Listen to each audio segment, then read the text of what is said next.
20-22 कोटी तुमचे सदस्य झाले. रणटी मज्जा समिती जिंजा. आता बाकीच्या पार्ट्या तर सगळ्यांना मजा करतायत, धमाल करतायत, फिरतायत. उंची पार्टी पुन्हा कार्यकर्त्यांचे प्रशिक्षण वर्गातून होते ना. कळलं आता आमच्या पार्टीनं ठरवलंय पुढचे 100 वर्ष तरी या देशाची सत्ता सोडायची नाही. Are you with me? नाही माझ्या मताची समज आहात का नाही? त्यामुळे आता कुशेगात राहायचं नाही, बेसावध राहायचं नाही, संसारात समाधानी राहायचं. आणि राजकारणात किंवा व्यवसायात समाधान आहे. मराठी उलट करायचं नाही. पहिला म्हणजे शिरापडजे सरकारात त्यांनी समाधान करायचं. आणि उद्योग व्यवसाय राजकारणामध्ये म्हणून तुम्हाला बघा राजकारणात सगळे असमाधान येतो. काय म्हणजे खरं घे वय म्हण किती दिलं तरी भाग्यातच नाही मागतात वया करेक्ट नाही मिळालेलं असते ना. बरं माझ्याशिवाय कोण नाही, मीच शिकतो असो. पण तो खेळच कसा प्रशिक्षण वर्ग ही भारतीय जनता पक्षाच्या एकूण पक्षाच्या जडणघडणीमध्ये एक माईक स्टोन असलेली ही व्यवस्था आहे. आपण थोडं मंडळी ती विद्यार्थी म्हणून आपण भारतीय जनता पक्षाचे या ठिकाणी बसलेले कितीही मोठे कार्यकर्ते असतो तरी आज कोणी विद्यार्थी उच्च भूमीत येते म्हणजे मडकं थोडं रिकाम पाहिजे तर ते भरलेले मडकं कधीच भरण सोड आपलं मडकं रिकामं ठेवा आणि मजा येईल. येईल काय अपक्ष आहे, याची प्रथा काय, याची परंपरा काय, यांच्या निष्ठा काय, हा कशासाठी निर्माण झाला, कधी निर्माण झाला, उडी निर्माण केला, कुठे होता, ते आला, ते चालला, याचा इतिहास काय, ना भूगोल काय, ना भविष्य काय. आणि आपण असलेले कार्यकर्ते या सगळ्या पटलावरचे कुठचे बिंदू कोण आहोत. कधी कधी कार्यकर्ता संभ्रमित होतो कारण हा कार्यकर्ता भारतीय जनता पक्षाकडे धरा आता तुमच्या त्या तुमच्या खाडीला समुद्र लागतो नाही तर तुम्ही बसले तिथं समुद्र आहे. पण या समुद्राला येणारं पाणी कुठेतरी नदीचं येतं, धरणात येतं, वाळात येतं, नाल्यात येतं, अनेक मार्गाने येतं. तसं ह्या भारतीय जनता पक्ष या एकूण परिवारामध्ये प्रवाहामध्ये अनेक मार्गाने लोक असतात. काही लोक राष्ट्रीय संघाच्या माध्यमात काम केलं जिल्हा सडकरांसारखे, काही लोक याच परिवाराच्या एबीव्हीपी नावाची विद्यार्थ्यांची संघटना आहे, थ्रिलर्स तयार केले जातात विद्यार्थी देश इकूच येतात. काही मजदूर संघटना येतात, काही वनवासी कल्याण आश्रमातून येतात, अनेक या परंपरेनं येतात. काही लोक इतर मक्षरणा मंडळी येतात, काही लोक समाजसेवेसाठी येतात. अनेक नकोरा पूर्तीसाठी भारतीय जनता पक्षामध्ये जेव्हापासून ज्या स्थापना झाल्या तेव्हापासून हे लोक प्रवाहात येत असतात. आणि मग भारतीय जनता पक्षाची एकूण व्यवस्था अशी आहे कुठल्यांदा मार्गाने हवा तो किती का जुना असू दे, नवीन असू दे, काल असू दे, आज असू दे, परवा असू दे, बरोबर तो आपल्या एकदा प्रवाहाकाला असेल तसा घ्या आणि आपल्याला हवा तसा घडवा ह्या विचार प्रणालीमध्ये धार दिलं. व्हेरी नाईस नाही समजून घ्या. आणि असं नका समजू हे निवडणुकीच्या पुरतं मारा म्हणे आदल्या दिवशी 5,000 रुपये 10,000 रुपये वांडायचे ऐवंड्या काय तुम्ही एवढं हा कार्यकारण हा नाही आमच्या म्हणता येत. ठीक आहे येतं टाइम बिंग आहे इथं चालू राहणार. नरोवं कुंजरोवं करावंच लागतं. अश्वत्थामा हत्ती मेला का माणूस मेलाव्या युधिष्ठिर नावाच्या सगळ्या धर्माचा एक नंबर असेल ज्याचा रथदंडीच्या वरून 2 इंच चालू होता अशा धर्म युधिष्ठिरालाच होता. तरी अश्वत्थामा हत्ती मेला का नक्कीच माणूस गेलाय सांगावं लागतो, लढोवर बुकराव करावा लागतो. कारण शेवटी संत्यानं लिहिलंच अगं मुच्चा गीतेमध्ये सांगितले 18 अध्यायाप्रमाणे अर्जुन सुद्धा संभ्रमिक होतो. त्याला पण कळत नाही, अरे समोर तर आप्तसोकी येते, मामा आहेत, काका आहेत, नाना आहेत, भाचे आहेत, मी मारू काय मिळवणार आहे. आणि फक्त त्या 18 अध्यायानंतर जेव्हा अर्जुन काकील दर्शन उचलत नाही, तेव्हा भगवान श्रीकृष्णाला विराट रूप दाखवावं लागतं. अरे बाबा, शेवटी सत्याचा विजय व्हायचा आहे. शेवटी हे राष्ट्र टिकलं पाहिजे, इथे सनातन संस्कृती टिकली पाहिजे, आपली परंपरा टिकली पाहिजे. आणि ह्या सगळ्या गोष्टीचं चिंतन, मनन, वाचन हे सगळं करण्यासाठी म्हणून भारतीय जनता पक्षाने एक उपक्रम असा अनेक वर्षापासून सुरू आहे, ज्याचं नाव दरवर्षी न थांबता आपण अशा प्रशिक्षण शिबिराच्या माध्यमातून येतो. पुट्ट मी तोर दे गोवा इलो की नाही मागे मी एवढी लोंबो बघा, फार सुंदर आहे. याच्यात तर थॉट सुंदर आहे. संतू क्या पुस्तक आम्ही काय बंड्यान सांगितलं, तिरवडकरांना सांगितलं, येवागोन आम्ही असतं काही नाही याच्यामध्ये. आपण अशा या छोट्या गोष्टीतनं बाहेर पडा. आपण इकडे निराळ्या कॉजसाठी, निराळ्या कारणासाठी, निराळ्या कुठल्या तरी व्यवस्था निर्माण करण्यासाठी आग आपण 2026 ला बसलोय. ते आणखीन 2126 पर्यंत ही सगळी संस्कृती, ही परंपरा, हा थॉट, हा देश इथूनसाठी कसे कामाला लागणार आहोत याचा विचार करण्यासाठी अख्ख्या देशभर प्रशिक्षण वर्गाचा आयोजन तिथे करतात. नाही तर दरवर्षी कशासाठी करतील. एकदा सांगितले सोडून देतील. दरवर्षी चांगल्या गोष्टी, चांगल्या संगती नेहमी सांगाव्या लागतात. मनाचे श्लोक नेहमी वाचावे लागतात. परफ्यूम आपण लावून हातकर व हाताला लावून नाकापर्यंत न्यावा लागतो. गाडी ती गाडी 1 किलोमीटरला गेली तरी वास येतो. खरं की खोटं आहे. रस्त नेली चांगल्या बुद्धी, चांगल्या समयीसाठी करायला लागतात. चांगल्या विचारांसाठी कष्ट करायला लागतात. वाईट विचार, माईनी बुद्धी किती येते करायला स्वतःवर आणतात लोक. तेवढाच जावं लागतो. बरोबर ना. त्यामुळे ह्या गोष्टी भारतीय जनता पक्ष म्हणून हा विचार आमदार खूपच आला. ही परंपरा कशी आली. आपण कुठल्या परंपरेमधले कार्यकर्ते आहोत, कशासाठी आलो. कार्यक्रम भाव आहे कोणीतरी आणलं असेल. राणेसाहेबांच्या निमित्तानं आले असेल, इतेशजींच्या निमित्तानं असेल, प्रमोद जठराच्या निमित्तानं आले असेल, हिरलोटकरांच्या निमित्तानं असेल, अगदी बड्ड्याच्या कोणाच्या तरी निमित्त काही का होईना. It's make of no sense. कोणाच्या निमित्ताने कोणी येऊ शकतो असं काही नाहीये. म्हणून काल परवा दूध 60 वर्षापूर्वी आला म्हणजे शाणा आणि 60 दिवसापूर्वी आला म्हणजे आम्ही पडताना नाही. म्हणून भारतीय जनता पक्षाचं रिज्युनिएशन करणं, अशा प्रकारचे मनातले सगळे संभ्रम दूर करणं अशा या प्रशिक्षण शिबिरातना होत असतं म्हणून याची आवश्यकता आहे. मला माहित नाही खंडामधून परत कोणी सांगितलं नसेल, असेल तर उत्तम. आणि मग इतिहासामध्ये मागे मागे मागे जाताना लक्षात घ्या की 100 वर्षापूर्वी मी तुम्हाला काही बाई उचलून सांगतो. मी याच्या मागची कार्यकारण भूमिका सांगतो, भाव सांगतो. आपण ज्या पक्षात आहोत, आपण ज्या परंपरेत आहोत, विचार प्रणाली आहोत, आपण काय आहोत. आपण आधी आपल्याला स्वतःला आणि पक्षाला ओळखलं पाहिजे. तोच मुलगा परीक्षेत पहिला येतो की जो आधी स्वतःला ओळखतो की मी 35% आहे, मी 65% आहे, मी 85% आहे की 100% आहे. मलाही सांगतात गुरुजी आधी तू ओळख, तू तर काय पहिली पाठ आहे, 2 पाठ आहे, 3 पाठ आहे, काय आहे. किती वेळा वाचल्यानंतर तुझ्या लक्षात राहतो स्वतःला ओळखता. म्हणून आपण स्वतःला ओळखण्याबरोबर पार्टीला ओळखायचंय. ही पार्टी कशी परंपरा चालत आली आहे ही ओळखण्याचा कार्यक्रमाची विचार. काही मिनिटं मी तुम्हाला आज आपण बसलोय 2026. तुम्ही असा विचार करा,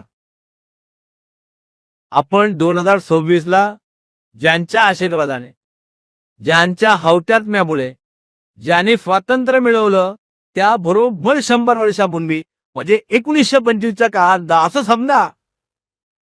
यार आपण बसतोय आज 2026 मध्ये नाही बसलाय, 1925-26 मध्ये बसतोय. बरं ह्या सगळ्यांच्या त्या काळातल्या 100 वर्षापूर्वी ज्यांनी कष्ट काढले, यांनी मेहनत घेतली, या फासावर गेले, हे क्रांतिकारक झाले, ते इंग्रजांशी लढले, या सगळ्यांमुळे आज आपण इथे बसलोय. आम्हाला राईट और रॉंग कोणाच्या मागे शर्क आहे हातवर करा. या सगळ्यांशी म्हणजे आपल्याकडे देवगड पट्टो आपण आम्हा गुण तरी लावतो आधा, पण मात्र आम्ही हा धोका होतीन बरोबर. आब्बा कधी तरी आतोबाला केला कलम गुत्तींड अनाद्रेंदा काय आब्बा खायवानी अत्तेली पगाली होते आणि अधिक्रम होते अडक आणला. उदाहरण सांगितलं बरोबर ना, ते आपल्या उठलंच म्हणा बरे मग कमूच्याकडे गाजर लावला हात कमूच्या मागे का. तसं 100 वर्षापूर्वीची काय परिस्थिती होती. गाच आपलं झाली या भारतीय जनता पक्षाने एकूण विचार परिवाराची. आणि मग आपण 1925 काळात हा मुद्दाम प्रांत मी तुम्हाला पाके मांडतो. मग स्वातंत्र्याचा पूर्वीचा 47 स्वातंत्र्य मिळाला. 1925-26 काय घडतंय. 1900 ते 1947 काय घडतंय या देशात. देश पारतंत्र्य खाली आहे. नागपूरच्या महाल मधल्या एका मोहितेंच्या वाड्यामध्ये एक काँग्रेस मधनं बाहेर आलेला एक तरुण डॉक्टर युवक विचार करतोय की मुठभर ब्रिटिशांनी म्हणजे जे ब्रिटिश आले ते 10,000 पण नव्हते. तेव्हा आपली लोकसंख्या हिंदू मुसलमान सगळे या देशात बोलू जवळजवळ 30-33 कोटी होते. किती होते मुलांनो. ब्रिटिश 10,000 पण नाही आले.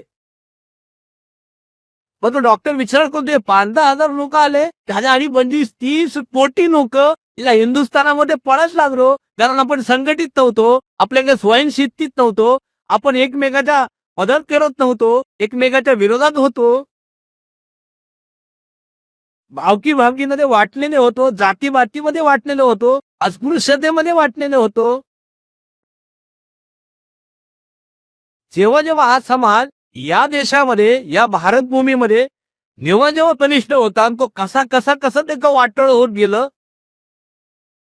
त्याचा विचार हा डॉक्टर करायला लागला. आणि 1925 त्या मोहित्यांच्या वाड्यामध्ये असा एक विचार आला की उद्या स्वातंत्र्य पण मिळेल. देश स्वातंत्र्य होईल.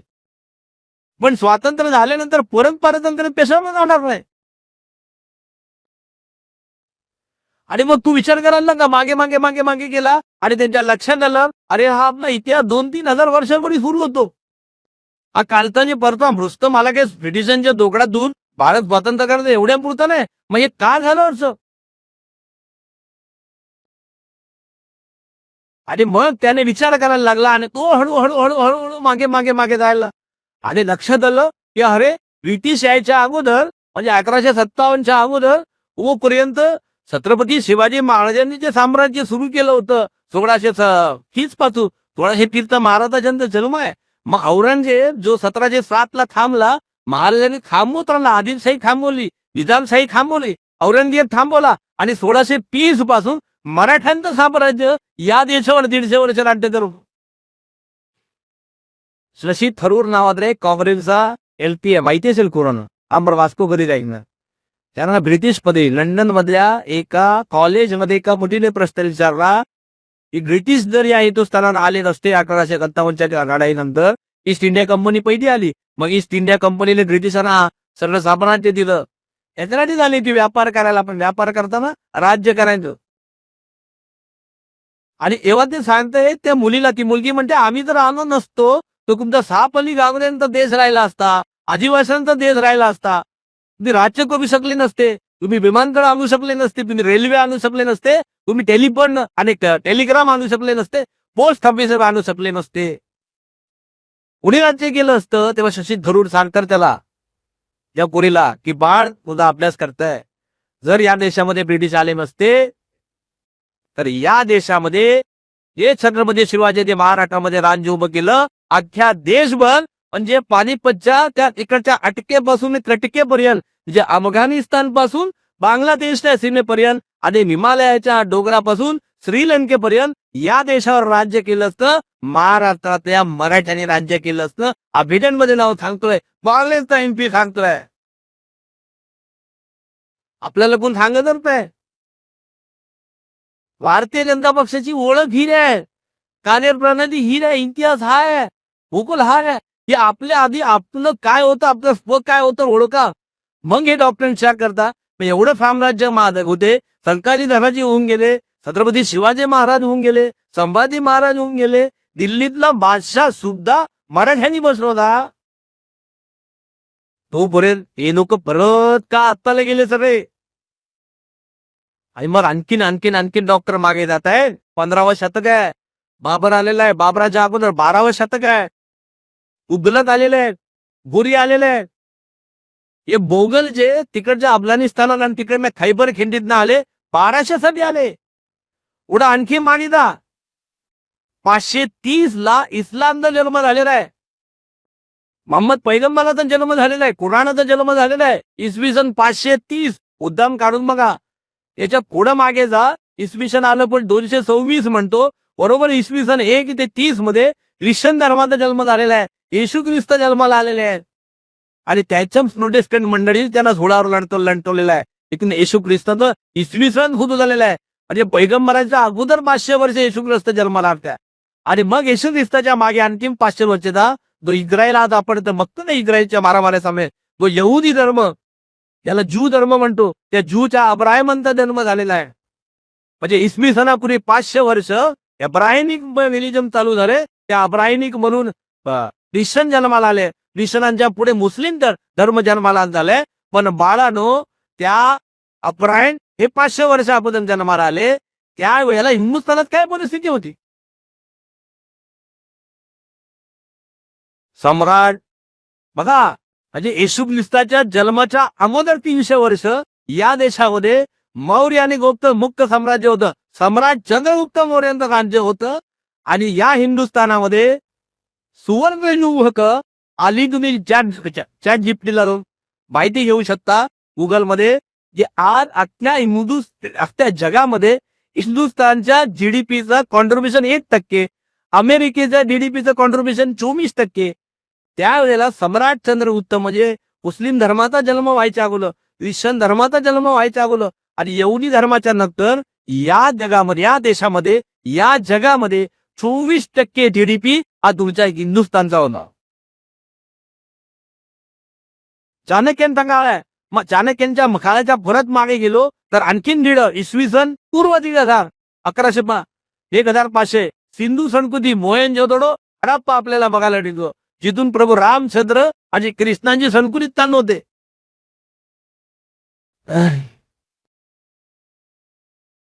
अगं आपली परंपरा काय? असा एक हिंद संस्कृती आहे की जी संस्कृती, जो इतिहास कधीही कोणावर आक्रमण करत नाही, कधीही कोणाचा धर्म पाठवत नाही. या देशामध्ये, आपल्या देशामध्ये जे लोक आले, ख्रिश्चन आले, मुस्लिम आले, फ्रेंच आले, डच आले, पोर्तुगीज आले, जे लोक आले, या सगळ्याचं पालन तुमच्या आपल्या सनातन धर्माने केलेलं आहे. इराणमध्ये पूर्वी पारशी होते. आता इराणमध्ये पारशी नाही, सगळे पारशी पूर्व हिंदुस्थानात आले. सगळ्या आज जर जगात पारशी कम्युनिटी म्हणल्या कुठे शिल्लक असेल तर ती फक्त हिंदुस्थानात आहे आणि मुंबईच्या आजूबाजूला आहे. कुंडल हिंदमध्ये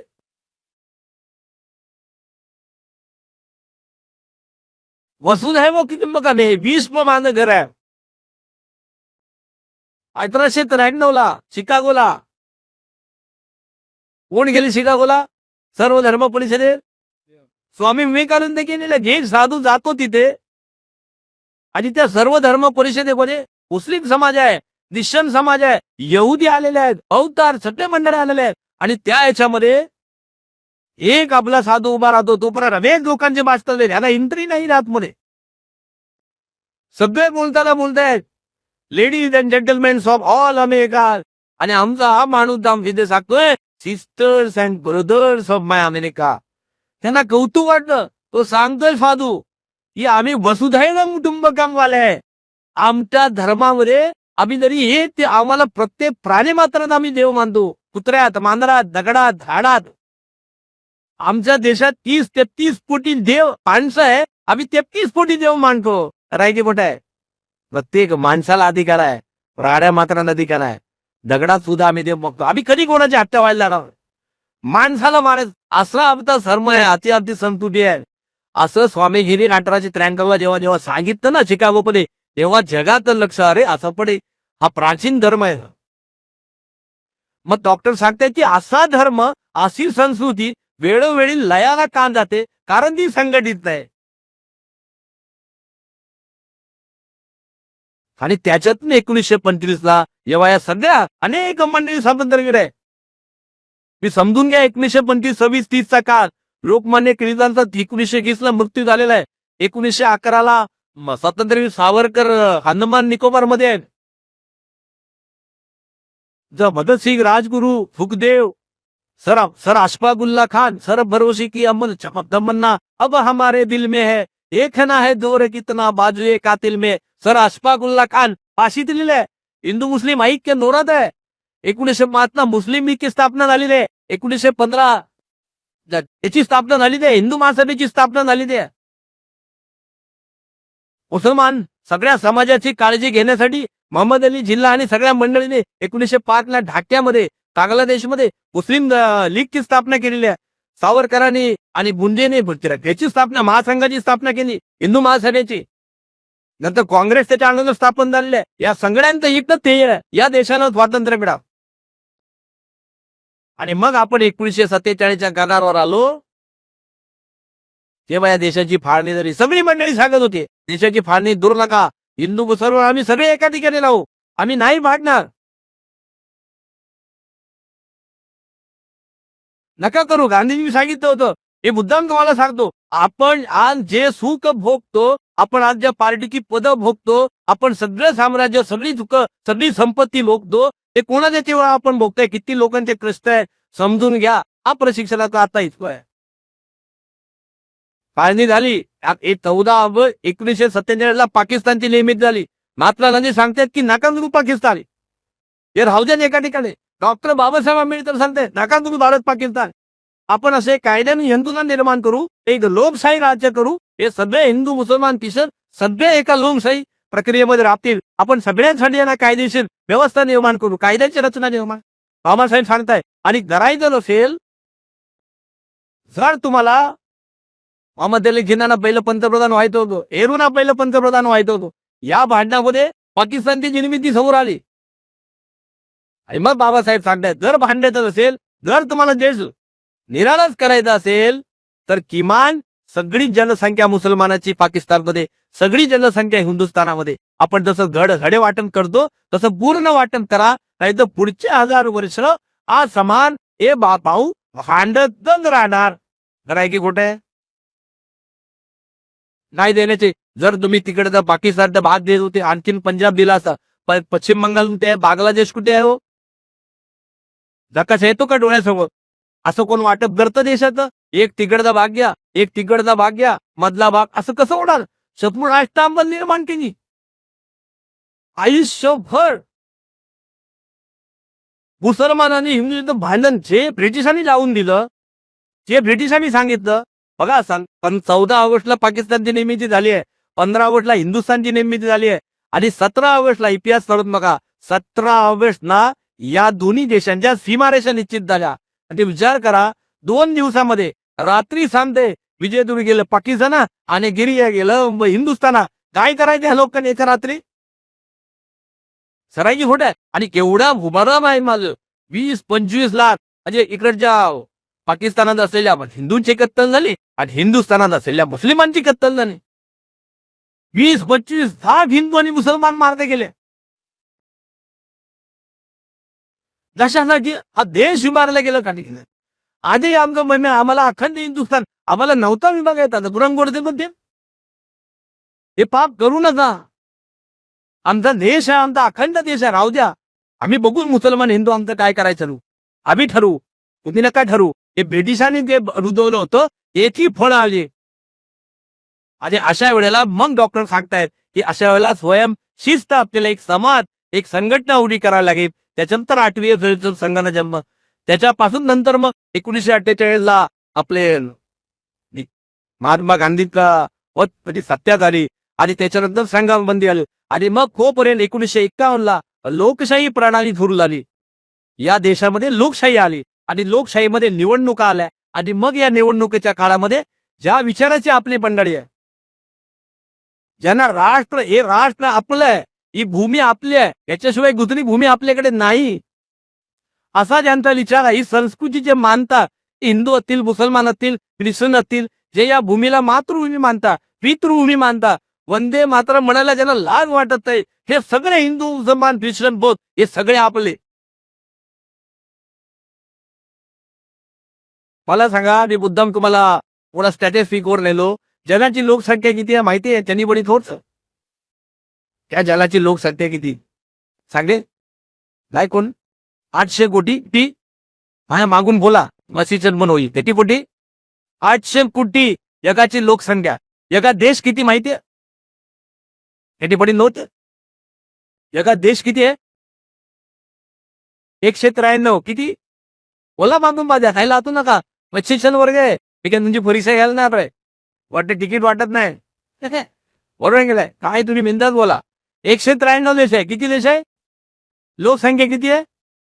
800 कोटी. आता या 800 कोटीला 4 धर्मात विभाजन करू आपण. ख्रिश्चनांची लोकसंख्या किती आहे? जवळजवळ 300 कोटी. 250 ते 300 कोटी. किती आहे? 250 ते 300 कोटी. मुस्लिम धर्माची लोकसंख्या किती आहे? जवळजवळ 200 ते 250 कोटी. किती? हिंदू धर्माची लोकसंख्या किती आहे? 125 ते 150 कोटी. बौद्ध धर्माची लोकसंख्या किती आहे? 50 ते 75 कोटी. बाकी इतर यहुदी छोटे मोठे धर्म जय शीख आपण म्हणतो त्याला मानसिक येते छोटे किती असे सगळे मिळून 800 कोटी. आता बघा परत बुर्ज खाको.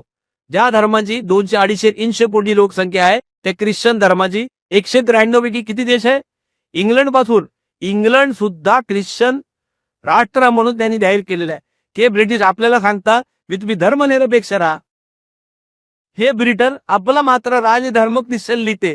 कुंडल ही दे उंची माती करायची आणि मात्र तेच लोक. त्याचे किती आहे दर देश? 110. किती आहे? 110 देश आहे. मुस्लिम समाजाचे मुस्लिम समाज 200-250 कोटी आहे. 50 ते 55 देश आहेत. किती आहे तुला तरी माहिती आहे का रे धनफन? किती आहेत देश? अन्सर माहिती की नाही तुझ्या धर्माची बेस किती आहे? लोकसंख्या किती आहे? पाठ करून ठेवा. परत येऊ घालू का? तू पण आणतो सर तू काय पायवतो नाही. आता बौद्ध धर्माची मंडळी 50, 55, 60 संकर कोटी आहे. हे जपान, थायलंड हे सगळे देश या म्हणजे म्हणतो ना नॉर्थ तिकडचे हे सगळे आपल्याच सम्राट अशोकाने बौद्ध धर्म स्वीकारला आणि मग अशोकाने बौद्ध धर्माचा प्रसार केला. श्रीलंका हे सगळे बौद्ध समाज. किती देश आहे? 10 ते 11 आहे. भूतान बौद्ध 10 ते 11 आहे. हिंदूंची लोकसंख्या नाही किती सांगितली मी? 125 ते 150 कोटी. किती देश आहे? किती आहे? कुठला एक आहे? अरे नेपाळ पण याला आणि हिंदुस्थानात पण 80 पैकी आहे. त्यांना पण सांगतात म्हणू नको सर्व धर्म सांगा. आमतो काही धर्म नाही आम्ही धर्मनिरपेक्ष पडलेले छत तोडणार करा की कोणता लक्षात आलं? आपल्याला स्वतःला ओळखणार आपण काय आहोत? आपण कोण आलो? आपण कुठून चालत आलो? जावेद अख्तर नावाचे एक निगम कवी आहे. त्यांनी शोले लिहिला. शबाना आजमीचा नवरा. माहितीये किती लोकांना माहितीये? माहिती का जावेद अख्तर? यांनी अटलजीला एक प्रश्न विचारला. उद्धव ठाकूर अटलजीने प्रश्न विचारला की मोहम्मद अली जिना ज्याने भांडून पाकिस्तान घेतला आम्ही गेलो नाही म्हणून त्यांनी भांडून घेतला आणि त्यांनी सांगितलं होतं की डेमोक्रेसी राहील पाकिस्तानमध्ये लोकशाही राहील पण राहिली नाही. त्यावेळेस जिना गेल्यानंतर तिथे डेमोक्रेसी संपली आणि मुस्लिम राष्ट्रापासून जाहीर केलं. हिंदुस्थानचं पण तेच होईल. कोण सांगतात? जावेद अख्तर. कोणांतर अर्जेंटिना. अर्जेंटिना बदले बेटा हिंदुस्थान मधली लोकशाही ना तुझ्यामुळे जिवत आहे ना माझ्यामुळे जिवत आहे. हिंदुस्थान मधली कान बंड्या आई हिंदुस्थान मधली मुद्दाम गाठ मारून ठेवा अगदी कुरगाट म्हणजे आई तर म्हणून देत सावधे सावता साग नंतर तर परिषदेला मधलोय. हिंदुस्थान मधली काय सांगतंय अटलजी? हिंदुस्थान मधली उत्तम सांगतो परिषदा कडक प्रश्न समजा लक्षात ठेवा. हिंदुस्थान मधली लोकशाही तोपर्यंत जिवत राहील जोपर्यंत या देशामध्ये हिंदू मेजॉरिटी राहील. सुटली कोण दे अच्छा झालं आज 80% याचा अर्थ बरोबर मुस्लिम समाजा राहणार नाही. मुस्लिम समाज आपला इतका बाहेर नाही आले जे आपल्यामध्ये काही अस्पृश्य लोकांना पाठवलं काही लोकांना मारा. आता एक पलीकडे आपण रत्नागिरी केलो तर आमचे ओगले गोगते केळकर या आमच्या मुस्लिम गमाईचे नाव आहेत त्याने कराकी पटा बरोबर केलंय. आपले नाही ते जबरदस्ती पाठवून आमकर तमक करून गेले बिचारे. त्याचा काही दोष नाही. जे आपलेच आहे जे आपलेच आहे त्यांना आपलेच म्हणायला पाहिजे. त्यांना टाकायचं त्या त्यांना सांभाळायचं नाही.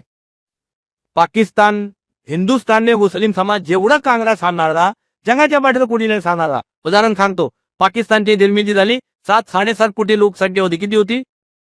मी सांगतो मध्ये आपल्या मुद्दाम घासण्यात ठेवा. चांचलीला विचार आपण करायची फोटे आहे 7.5 होती 7.5 तेव्हा 2 कोटी हिंदू होते तिकडे 5 कोटी मुसलमान होते. आता ते 2 कोटी बिटी 30-40 जाता रवले. आणि हिंदुस्थान मध्ये आपल्या भारतामध्ये जेव्हा आपलं डिव्हिजन झालं तेव्हा 8 कोटी मुसलमान होते. किती होते? आता किती आहे? 24 कोटी. किती आहे? किती आहे?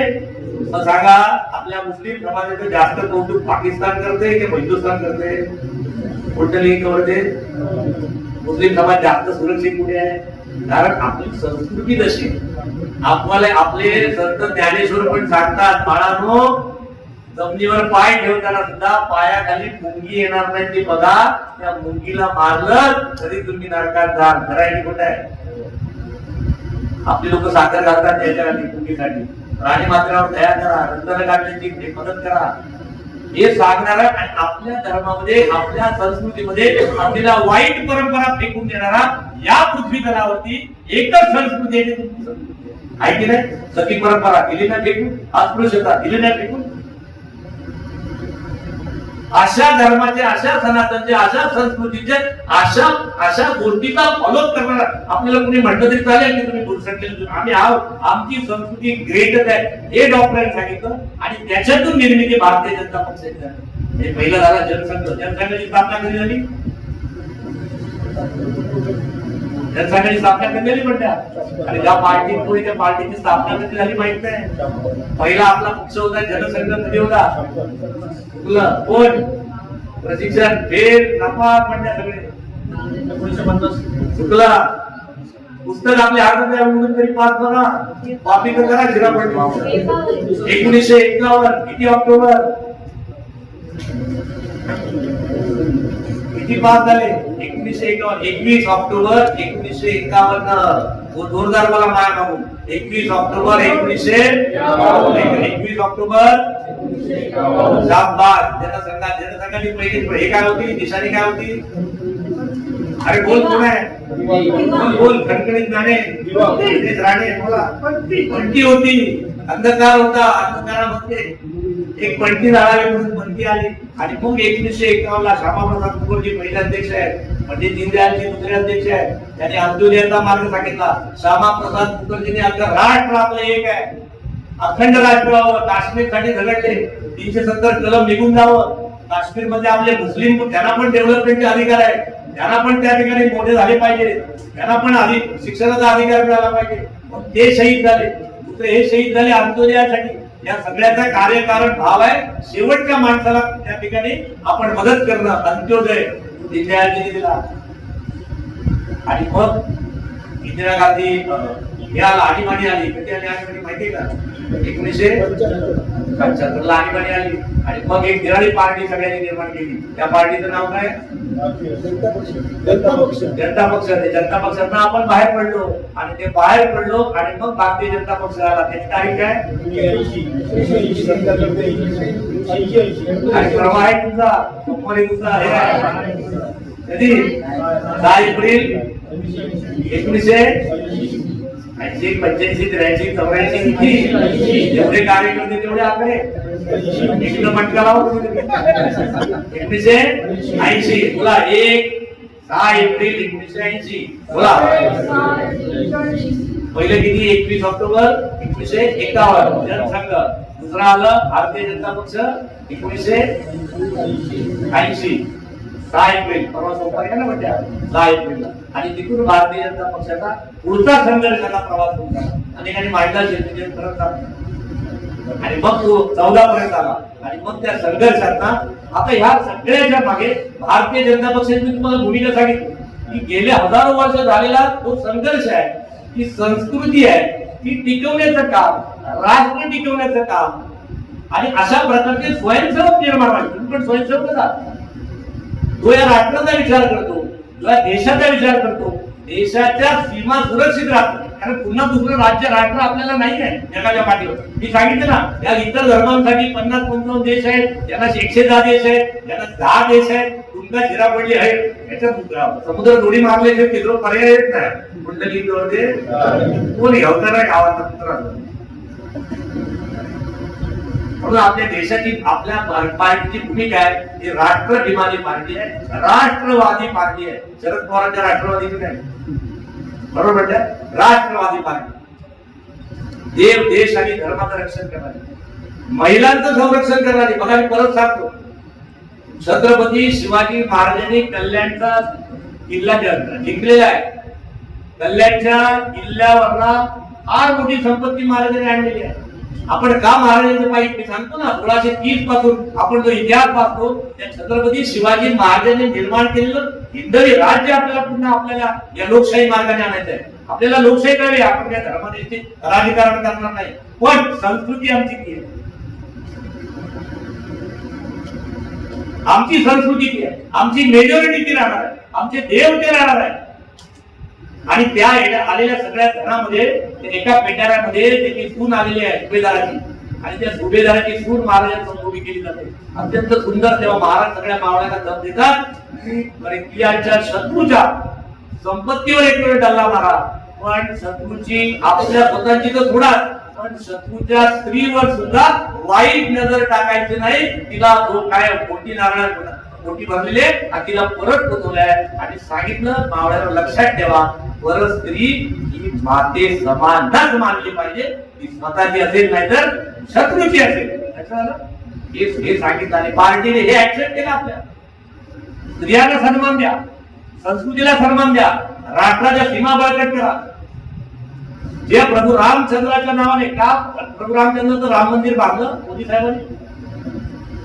राम मंदिर कुणी तोडलं होतं? बाबराने तोडलं होतं. बाबराने आले तर काय करायचे? देऊळ तोडायचे, देऊळ तोडायचे, देव तोडायचे. बघा औरंगजेबाला त्याने काय केलं? काशी विश्वनाथ तोडला. पुढे पुढे अफजल खानाला त्याने काय केलं? पंढरपूर तोडलं. हे जे आक्रमक होते, एका आताच्या मुसलमानांचे संबंध नाही, ते विचार आपले नाही, म्हणजे आक्रमक आले. त्यांच्या लक्षात आली संस्कृती देवाला मानणारी आहे, देवळाला मानणारे आहे आणि आपल्या स्त्रियांना देवी मानणारे. म्हणून जर ह्याचं सगळं सत्यानाश करायचं असेल तर देवळाने देव तोडा आणि स्त्रिया पाळवा. अशा प्रकारचे पुरी चुलत बिगलत सगळे त्यांची संस्कृती होती. त्यांच्या तुम्ही विचार करा, एवढ्या घनघोर युद्धानंतर राणा प्रताप उभे राहिले, शिवाजी महाराज उभे राहिले, अनेक लोक उभे राहिले, कालपर्यंत असतील स्वातंत्र्य सैनिक. एवढ्या सगळ्यांच्या आक्रमणानंतर मला अभिमान वाटायला पाहिजे. आजही आमचा हिंदुस्थानाचे लचके तुटले असताना अफगाणिस्तान गेला, पाकिस्तान गेला, बांगलादेश गेला, श्रीलंका गेली, उरलेल्या हिंदुस्थानात आजही तुमच्या आमच्या पूर्वजांनी 80% हिंदू समाज जिवंत ठेवलाय. खरं की खोटं?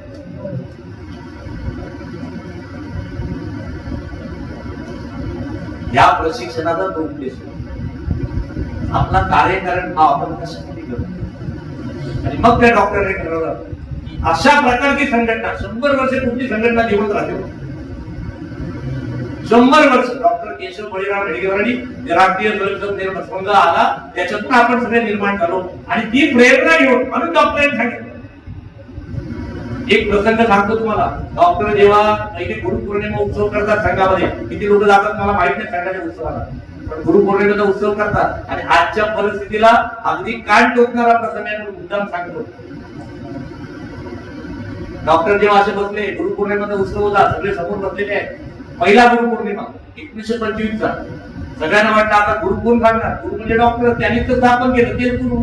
आपण तर असेच बोलतो, जो स्थापन केलं तो पार्टी घेऊन येतो तो गुरु. डॉक्टर सांगितलं मी गुरु नाही बाबा, माणसाला कधीही गुरु करू नका. आज मी तुम्हाला आता एक गुरु दाखवणार आहे. म्हणून त्यांनी खिशातला भगवा झेंडा काढला, त्या फुलाला लावला आणि सांगितलं आजपासून हा भगवा झेंडा तो छत्रपती शिवाजी महाराजांची निशाण होती, जी प्रभू रामचंद्राची निशाण होती, जी भगवान कृष्णाची निशाण होती. हा भगवा झेंडा आजपासून तुमचा गुरु, तो कधीही पतीत पावणार नाही. तो त्यागाचीच त्या ठिकाणी आपल्याला भावना सांगेल, भोग सांगणार नाही. खरं आहे की कुठे? आजच्या आपण बघतो ना टीव्हीवर कॅप्टनला गुरु केल्यामुळे किती लोकांची अडचण झाली. गाव महिला म्हणजे गुरु आपल्या भावात करायचे, त्याचे पाय धुवायचे, बाजारात त्याचं काय चुकत नाही तर चुकायला. बघितलं काय होतं ते? आपल्या पक्षाची ही भूमिका आहे. महिलांचा सन्मान, देव देश आणि धर्माचा सन्मान, राष्ट्राचं रक्षण. आपल्या पार्टीची काय भूमिका आहे अनेक लोकांना कळत नाही. त्याला वाटते मला पद मिळालं तेल लावून केली दुनिया. आता काय झालं, आपल्या पार्टीमध्ये 3 वर्षाच्या वरती अध्यक्षपद नसतं. 3 वर्षानंतर इतर हक्का, त्याच्यानंतर कुळा, त्याच्यानंतर डायरेक्ट खुळा. काय म्हणते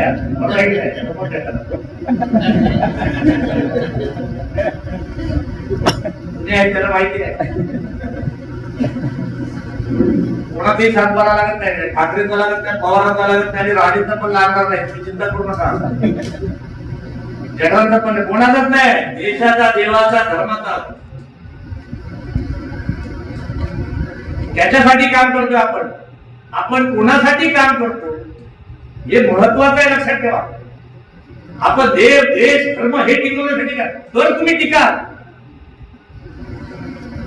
परवा गणगोलीत एका ठिकाणी बोलत होतो, हे सगळं झाल्यानंतर एक कार्यकर्ता आला, साहेब मी 4 तारख्या बदलल्या, पण आता तुमचं ऐकल्यानंतर ठरवलं आता पर्यंत म्हणला शेवटपर्यंत भारतीय जनता पक्षातच पडेल, पार्टीच वाढणार. हे प्रशिक्षण, हे कार्यकारण भाव. कुठल्या तरी पदासाठी, रस्त्यातल्या 2% आमक्यासाठी, याच्यासाठी पार्टी नाही बाळानो. हे तुमचं कर्म नाही. हा कार्यक्रम हे ठीक आहे, ते निमित्त ते करा.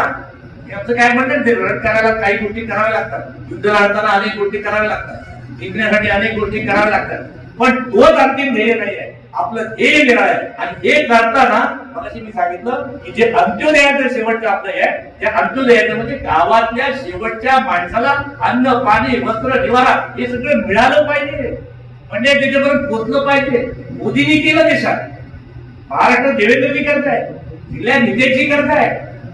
मग आता आपण आपल्या मंडळात, कुठलं मंडळ आहे, पडेल मंडळातल्या आपण सगळे कार्यकर्ते बसले, आपणच मोदी आहोत, आपणच राणे आहोत, आपणच फडणवीस आहोत. आपल्या मंडळातला, आपल्या भागातला एक सुद्धा माणूस गरीब, हिंदू असेल, मुसलमान असेल, ख्रिश्चन असेल, कुठल्याही जाती पाती न पाळता रात्री उपाशी झोपता कामा नये, बेघर राहता कामा नये, पाण्यापासून तडपडता कामा नये, रोजगारापासून वंचित राहायला पाहिजे, असा पड करण्यासाठी म्हणून या परीक्षा काय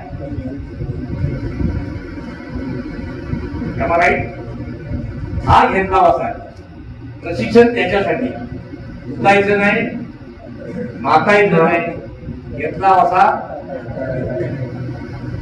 नक्की कॉन्फिडंट शुअर लॉक कर तू विसरणार नाही ना.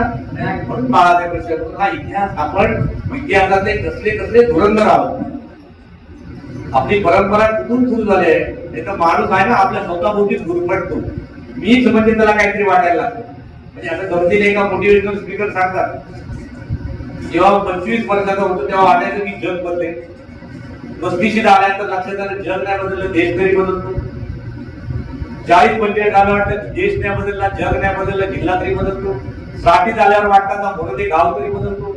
70 आला ते म्हणते गाव पण नाही बदललं. 80 आला आणि मग त्याच्या लक्षात आलं की मी स्वतःला बदललं असतं तर माझा गाव बदलला असता, माझा जिल्हा बदलला असता, माझा देश बदलला असता, जग बदललं असतं. त्यामुळे या प्रशिक्षण वर्गातना आणि आपल्या सगळ्या परिवाराच्या प्रशिक्षणातना, त्याच्या चिंतनातना, मननातना, अभ्यासातना आपल्या कार्यकर्त्यांना हेच ठरवायचंय की मी स्वतःला बदलेन, मी या देशाप्रती सन्मान ठेवेन.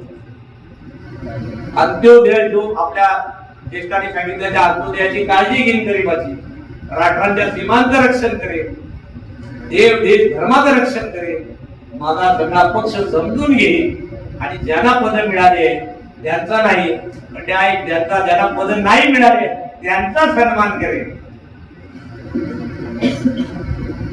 पद मिळालं तर सगळेच सन्मान करतात, पण ज्या 100 लोकांनी आपलं पद सोडलेलं असतं किंवा त्या पदावर पंचायत, तू आला ना पंचायत समितीत, तू आला निवडून, कारण 25-50-100 लोकांनी फॉर्म नाही भरला म्हणून घराकी बघाय तुला पण विषय झाले ना, बरोबर ना. आता का आली तर बाकीचे फॉर्म नाही भरला म्हणून. मग जे ज्यांनी भरला नाही फॉर्म, ज्यांनी मदत केली, बरोबर ना, त्या सगळ्यांचा सन्मान करा. त्याचा अपमान नाही करायचा. हे सामान्य कार्यकर्ते ज्यांना आपण कधीच काही दिलं नाही, तो आमदार होणार नाही, तो खासदार होणार नाही, तो पंचायत समितीत विचार कधी केला नाही, तो झेडपीत गेला नाही, त्याला 4 आठवडे आपण कधी पक्षाला मदत केली नाही, तरी सुद्धा तो टिकलाय. तरी सुद्धा तो तुमच्या पक्षाचा झेंडा घेतो, जात नाही पार्टी करून. या सगळ्यांचा सन्मान करण्याचं काम चिंतन मनन आपण या वर्गात करायचं एवढं सांगतो. थांबतो. जय हिंद, जय महाराष्ट्र.